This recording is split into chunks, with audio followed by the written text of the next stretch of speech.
Brian Barnett is just a regular guy. He's not a doctor. He has no legal license in any field of mental health nor emotional health. Brian Barnett merely shares the insights he has gained from his personal experiences for anybody who may choose to use such information as they individually and personally choose, while accepting full responsibility for their own individual thoughts, feelings, and behaviors.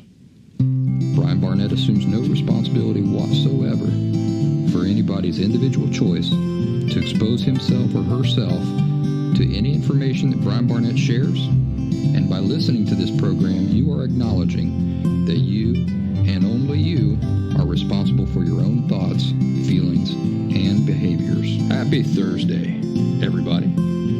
Welcome back to The Last Symptom. I'm Brian Barnett, the creator and host.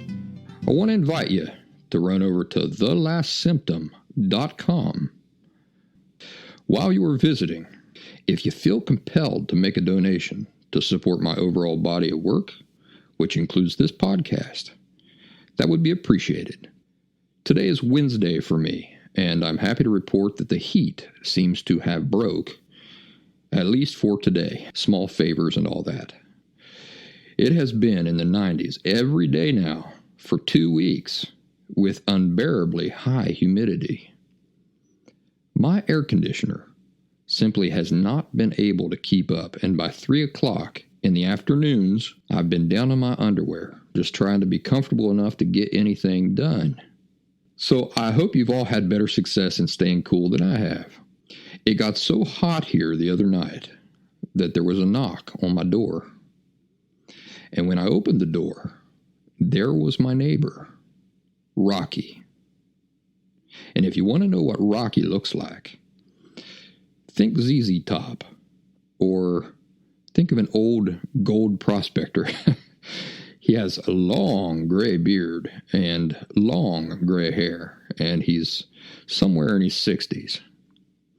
Well, he come over and he said, "Buddy, I hate to do this to you, but I think I need to go to the hospital. I'm not feeling so good. I don't know if it's my heart or what's going on, but I got to go to the hospital." We hopped in my truck and we set off.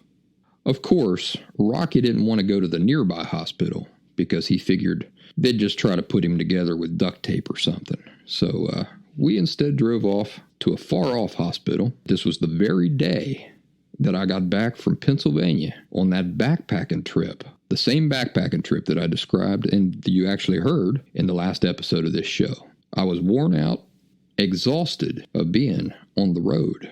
Well, on the way to the hospital, I started to do my own triage on Rocky. And during the course of things, I learned that he has no air conditioner in his home. No air conditioner. I've had my air conditioner cranked to the max and it can't keep up. I'm strutting all around the house in my boxer briefs and still dying from the heat. So I had to tell him, "You're not a spring chicken anymore, buddy. You're suffering from near heat stroke." So I cranked the air conditioner in my Jeep and I turned it full on him, which really was only partly effective because I had half of the roof off my Jeep at the time. But by the time we got to the hospital, he was feeling much better. And then do you know what happened? I ended up being stuck there at the hospital until 7 o'clock the next morning. 7 o'clock. That was a really, really rough night and following day. I had so many cups of coffee in me. The coffee was the only thing animating my body. You know, I was just like a corpse, the walking dead. The coffee was just magically moving my body around the hospital there. At any rate, I'm happy to report that Rocky the Hillbilly is still with us and he's doing fine. To get us started this week in our ongoing conversation about emotional health and borderline personality disorder, let me ask you a question. How reasonable are you? Do you consider yourself a reasonable person? Being reasonable is sort of an art, ain't it? We are all naturally drawn to and admire people who we feel are reasonable. Notice what this does not imply. It does not imply that we always agree with a reasonable person. No, not necessarily. It simply means that even when we disagree with them or we dislike their position, we feel like at least we've been treated fairly, that the person truly took the time to consider all the information he or she had available to him or her and made a fair call, whether it was ultimately the call we preferred or not. Whether we like it or not, at least they were fair and open-minded. Not long ago, I bought my daughter a box of Legos. Do you know how stupidly expensive Legos are? I looked up and down all over the place for cheaper, generic Legos, but forget it. It seems that Lego holds an iron-firm monopoly on Legos. Go figure.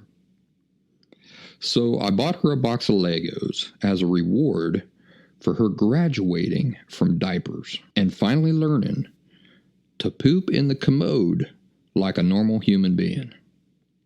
That's a whole big story for another time. My daughter was dead set against pooping in the commode or toilet. Very particular about it. What she'd do is she'd go into another room, forbid anybody to come in, and that's how I knew she was pooping, because she really valued her privacy, and she did not like anybody intruding upon her sense of privacy during the act of pooping. So weaning her from that, while at the same time not making her feel emotionally uncomfortable for her feelings about it, took some real patience and skill. In the end, what finally got her to poop in the commode for the first time was that a Mexican lady that she just adores was babysitting her. And this Mexican lady convinced her into it. She did it that day, took a picture of it. I'm not joking when I say I'm saving that picture for all time, and I've even thought about putting it into a frame and hanging it on the wall. Her first poop in the commode. You can't understand what a big deal this was. So she did it. This Mexican babysitter convinced her into it, and she has never looked back. And yes, it did sting just a bit, just an itsy teensy tiny bit, that her desire to please Rosie was more powerful than her desire to please me. But hey, who's complaining, right? I don't have to buy or change any more diapers. Cigars and drinks on me all around. Anyway, the whole poop story is simply the explanation for why I went out and bought her these Legos. Big, glorious box of Legos. Yeah, I had to sell my car and work as an exotic dancer for a year to pay them off, but I got her the Legos. And guess what? She didn't play with them. Not once. Not once. They just sat around. Well, that is until this week. I don't know what happened, what changed, but she dragged the Legos out and she started to play with them. And she was totally absorbed. She started playing with them in the morning. The afternoon came. I tried to give her some lunch, but she wouldn't touch it because she was so engrossed in her Legos. The Legos were all over the place. Everywhere I went, I stepped on one.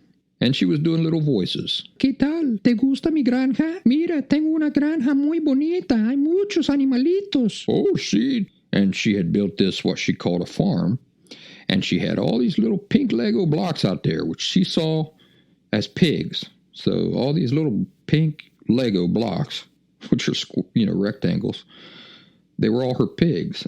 She had them in her farm there. 9 o'clock in the evening come around. She's still playing with her Legos, but now she's begging me to play Legos with her. Well, I was trying to concentrate on Last Symptom stuff, and my mind was fully into my work, but I set my work aside. I got down on the floor with her, and I started playing Legos with her. Oh, it was wonderful. We built fortresses and clunky cars and spaceships, all of which you had to squint really hard and use an abundance of imagination to understand how they could be those things. And it got to be 10 p.m. And do you know what I'm starting to realize? That at 44, wood floors aren't as comfortable a thing to lie on as they were when I was 24. So I said, honey, sweetie pie, sugar darling, I'm going to have to take a break here and go sit in my chair for a bit and watch some baseball.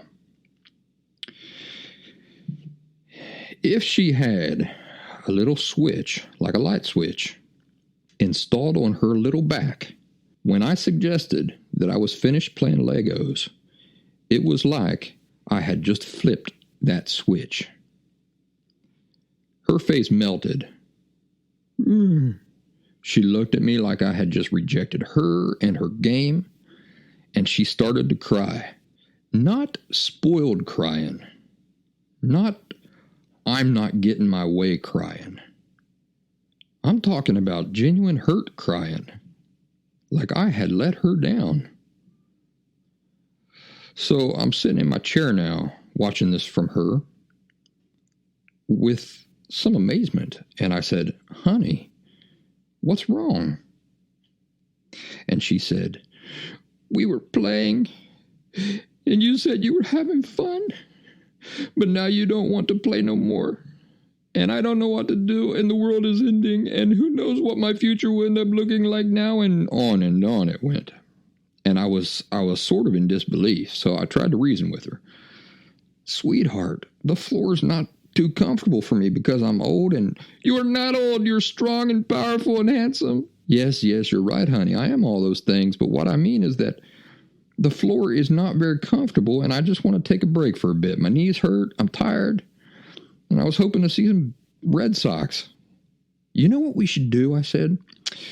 We should move all these Legos up onto the table the next time we play. What do you say about that? She was still crying.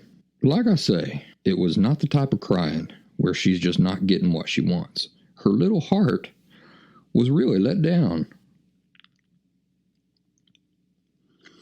Some things went through my mind. I remembered me, at her age, me doing the exact same thing to my Aunt Amy. And I remembered how it felt. When we'd visit my grandparents on my dad's side of the family, I'd always hunt down my Aunt Amy. She was still living at home then. And I'd beg her to play with me in the barn. And I can already predict all the jokes going on right now. Not that kind of playing, not that kind of aunt, not that kind of nephew. Don't believe the redneck stereotypes. So I'd beg her to play with me in the barn. And I'd get in there with those hay bales and twine, and I'd build forts and all sorts of things, and I'd make her the bad guy, and I would be a superhero, and I'd be climbing around and swinging around on that twine that they used to, bale the hay. And I just loved playing around on Grandpa's old tractor and having Amy fire it up and take me around. And good old Amy, bless her heart, she always did her best to entertain me. She could go for about an hour or so, indulging me that way and trying to make me happy. But eventually, she'd just have enough. At that time, what I remember about Amy is that she was really only interested in spending time with her horses. And to be honest, I just didn't really care about horses much. But I remembered those feelings. The feelings of being let down when she would finally say, okay, I'm going to go check on the horses. And more than this, I remembered what it felt like to play with that eventuality hanging over my head. What I mean is, instead of being able to play and not think about anything except for just having fun with my Aunt Amy, I had to take what little I could get and try to enjoy myself, even while knowing that at any time she was going to cut it short. You really want me to play longer? I said to my daughter. Yes, she said. I like playing with you. And then I realized that as much as she loved her Legos, the Legos could not compare to the feeling of having Dad next to her, participating in the love of that thing with her. Going to get emotional about that because it was so beautiful. So guess what I did? You guessed it. I got right back down on that ground, joints popping, knees screaming, and we played Legos until midnight. But this isn't the end of the story. The next morning, I was awake, catching up on that work I had neglected the night before, when she woke up. And she came out of the other room, stumbling around, bouncing into things, rubbing her eyes with her hair standing up and pointing every which way, like she'd just been struck by lightning. And I watched her as she weaved her way around furniture and finally ended up at her box of Legos. And she opened the box and she started taking pieces out. And with her back to me, the first thing she said that morning over her shoulder was, Papá, lo siento por lo que hice anoche. Me porté mal. Gracias por tu paciencia y por jugar conmigo anoche. Dad, I'm sorry for last night. I acted bad. Thanks for your patience and for playing with me last night. I swept her up into my arms and I said, Oh, my little sweetheart. You never had to apologize for anything at all. But thank you so much for saying that. I love you, and I loved playing Legos with you last night. Good, she said. Put me down and let's pick up where we left off. I'm kidding about that last part, but that whole story is a true story. She really did get up and say that to me first thing in the morning over her shoulder. I'm telling you, my heart just dripped right down through my chest and out my pant leg into a puddle on the floor. You know, when we're reasonable people, it has good, unexpected effects, don't it? So I ask you again, are you a reasonable person? How reasonable are you? Reasonable people take time to consider the context of things, don't they? When you take time to consider the context of things, it puts things into better perspective and has the potential to change your reaction or your feelings toward people or things. For example, me getting that image in my head of me as a child nagging my Aunt Amy to play with me, and the feelings I was experiencing then allowed me to empathize with my daughter. I imagined her as a grown-up, remembering back to her childhood.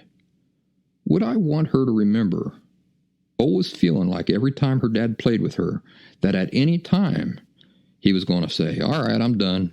Time to watch baseball.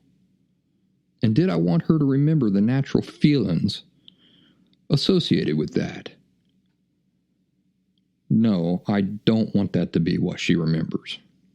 Reasonable people take time to consider some of the subtle details affecting the person or the situation, and to put situations into an accurate context that take a moment and understand it below the surface.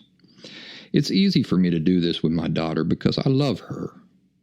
As a quality, this is what love does naturally. Remember, we've talked in the past about how love is not a feeling, but a quality. But now let me ask you this. If you consider yourself to be more or less a reasonable person, how often are you reasonable with yourself? If you're dealing with borderline personality disorder, the answer is probably not very often.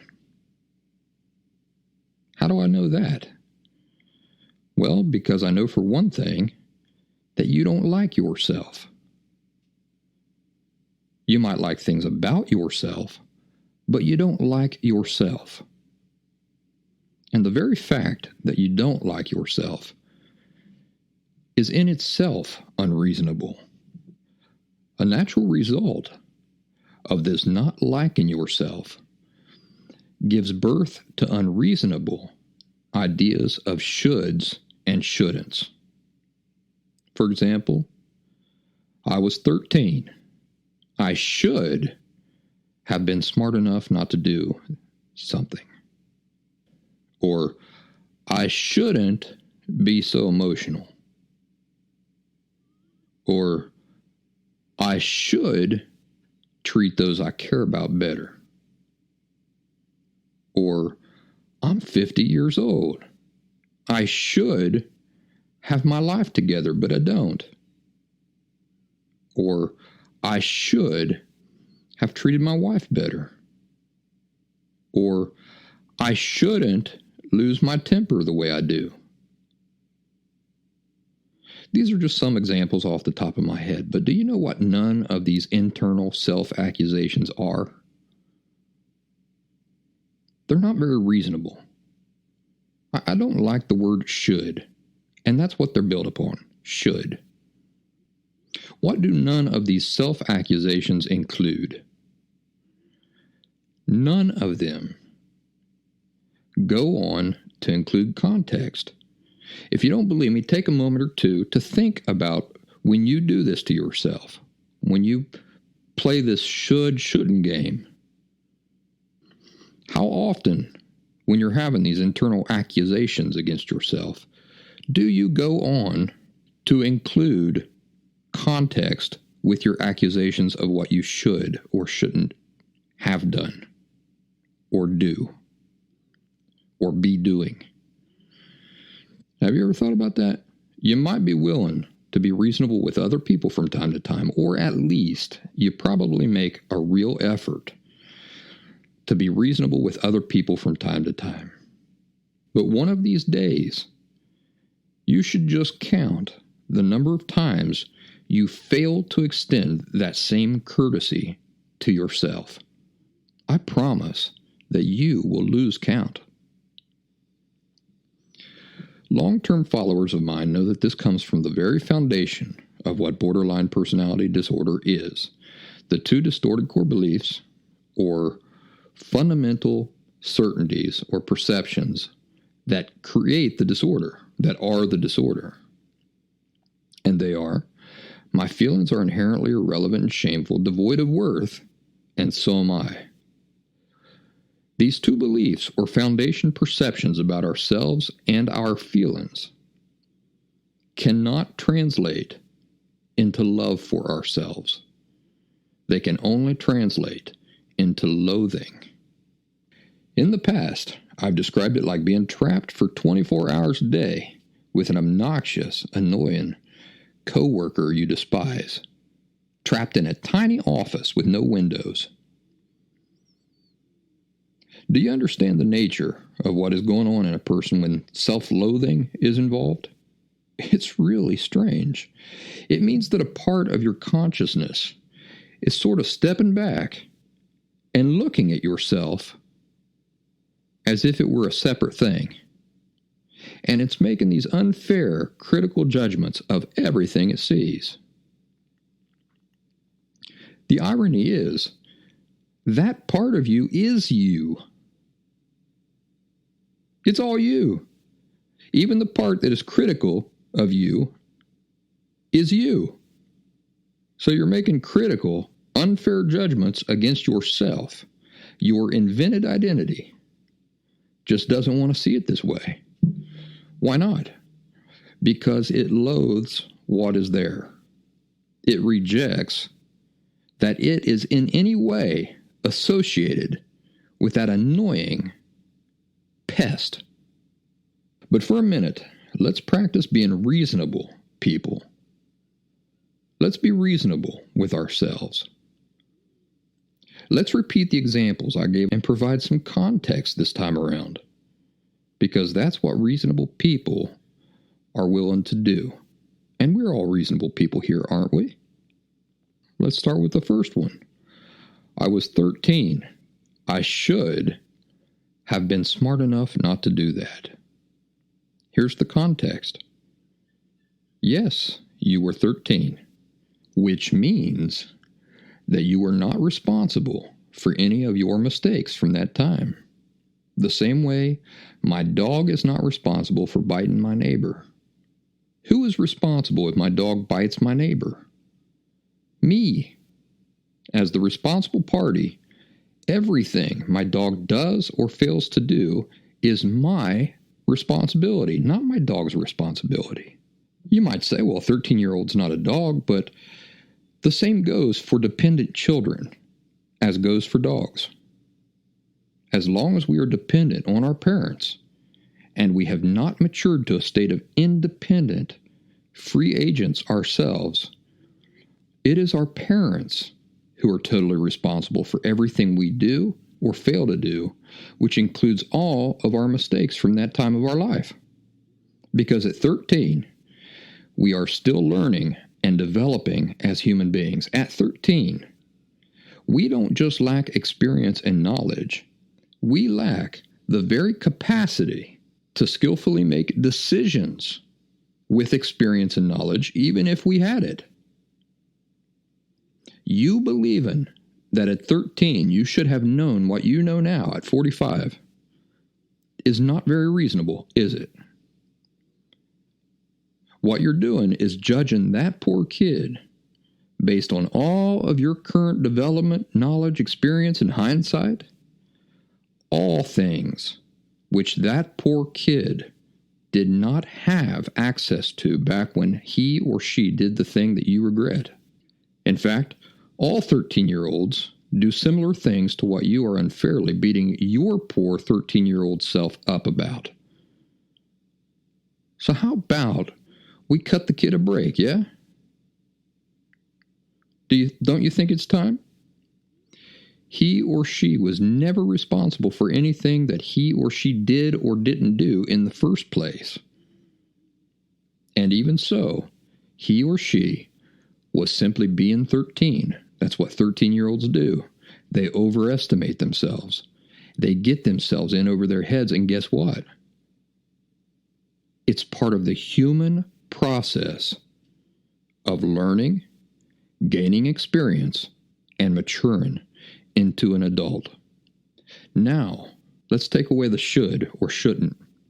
At 13, you just made a mistake, and it was part of the human experience. Now it doesn't seem quite as bad, does it? Let's try the next one. I shouldn't be so emotional. First of all, since emotions are never good or bad, right or wrong, I'm going to say that this statement shouldn't exist. It expresses an idea that's built on a false premise to begin with. The false premise that feelings can be a bad thing. Furthermore, there is not a single person who has ever lived in the history of humankind who would not feel those same feelings if they were in the same situation and dealing with the same factors that you're dealing with. So there is no such thing as I shouldn't be so emotional. You're emotional, and there's absolutely nothing wrong with that. Here's the next one.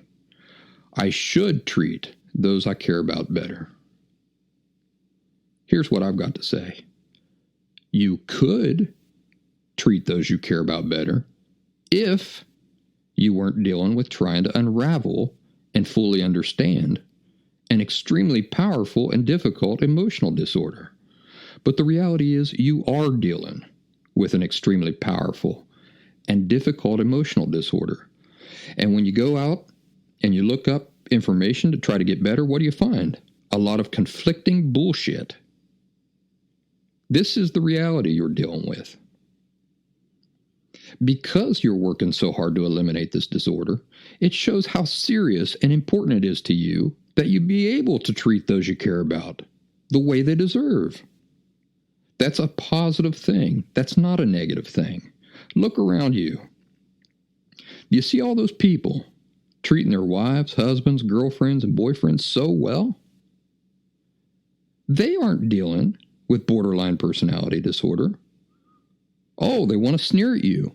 Well, let's see how they treat other people if they have to deal with the same extenuating factors that you are. The truth is, people who were raised with emotionally healthy parents cannot even begin to fathom the struggle of undoing all of that, of undoing all that damage, while at the same time doing your very best not to mistreat others or be controlled by the effect of the emotional damage that you endured. So yes, mistreating anybody we care about is awful. I think we can all agree with that. It can't be allowed to continue. That's why you're here. You're not allowing it to continue. Now, there are those who mistreat others and never make any effort to get to the bottom of where it's coming from and fix it, like my dad. And then there are people like you and me who did or are doing difficult inner work that nobody who has not been in this situation can understand, while at the same time struggling with the tremendously difficult effects of years of emotional harm that we were unfairly subjected to as children. So when you mistreat somebody, that isn't good, and it has to change. As long as you are trying to fix it, genuinely trying to fix it, this is infinitely better than when somebody else does it who never does the work that you are doing. So don't ever see somebody on the news and the world just utterly annihilates that person. You know, their reputation is over. Don't ever compare yourself to that person. And don't ever let people who are only interested in the superficial details of things get to you. They're hypocrites. They have no way of understanding what it is that a lot of people are dealing with. So when you mistreat somebody, that isn't good. It has to change. You already know that. That's why you're here doing this work. And as long as you're trying to fix it, genuinely trying to fix it, this is infinitely better than when somebody else does it who never does the work that you're doing to fix it so that it never happens again. So don't ever think that there's only one category of person who abuses others. There is not. There are people who abuse, never do anything to change, never do any, they say, I'm sorry. That's the extent of their remorse, to say, I'm sorry. And then there are people who do something about it. And those people are heroes. The next one says, I'm 50 years old. I should have my life together, but I don't. The same explanation applies here. Think about what you're struggling with. Do you think anybody on earth, except for those handed obnoxious wealth without ever having had to do anything to earn it, do you think any other person on earth could have their life together at 50 while having to struggle with the inner damage and confusion that you have had to struggle with?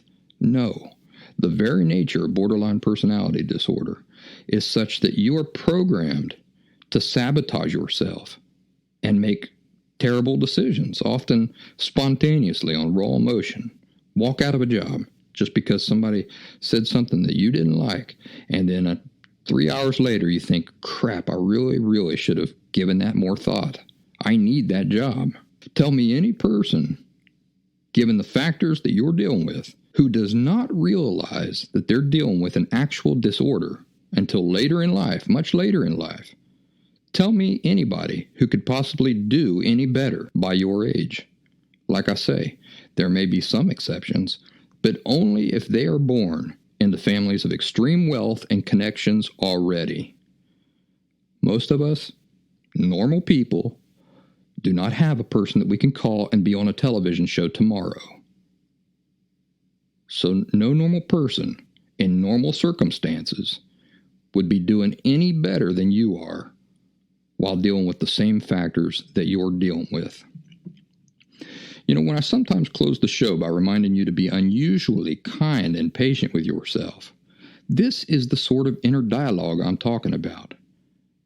You need to be reasonable and understanding with yourself. You need to stop and have these sorts of conversations with yourself. Put an arm around yourself. Help yourself put it all into proper context. Reject that other you. Reject him or her and the messages he or she is trying to communicate to you. Is there a difference between what I'm talking about today and excuse making? Oh, yes. The two things are not even remotely the same thing.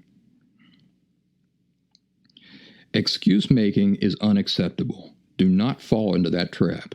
Excuse making is when our motivation is to try to free ourselves from responsibility. Never do that.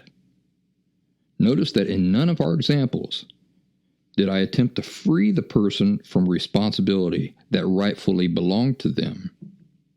Now, right now, you're thinking about the example I gave of the 13-year-old. Until a child is an adult free agent, they're a dependent. No dependent is responsible for their own care. Who is responsible for a 13-year-old? The parents are. So was I freeing the 13-year-old from responsibility? No, because the responsibility was never his or hers to begin with. That responsibility was always the parents'. As 13-year-olds, especially you and I, who grew up with an emotional disorder, we carried that responsibility as if it were ours, but it was never ours. So what I'm saying in that example, recognize that the responsibility was not yours, and leave it to the people it did belong to and does belong to. You're only responsible for everything that you've done or have failed to do since you've been an adult free agent. Being reasonable or looking for context is not an attempt to free ourselves from responsibility. Rather, it is choosing to see the reality of the bigger picture. And oftentimes, once we do see the reality of the bigger picture, instead of wanting to stick our necks in a guillotine for our failures, it allows us to relax and instead recognize that most of the suffering we've already experienced is more than sufficient negative consequence to pay. You've been punished enough. Do the work to get better. You've paid your dues. All of the suffering you've been enduring since you were 4 years old, up until whatever age you are now, 20, 50, 80, you've paid your dues.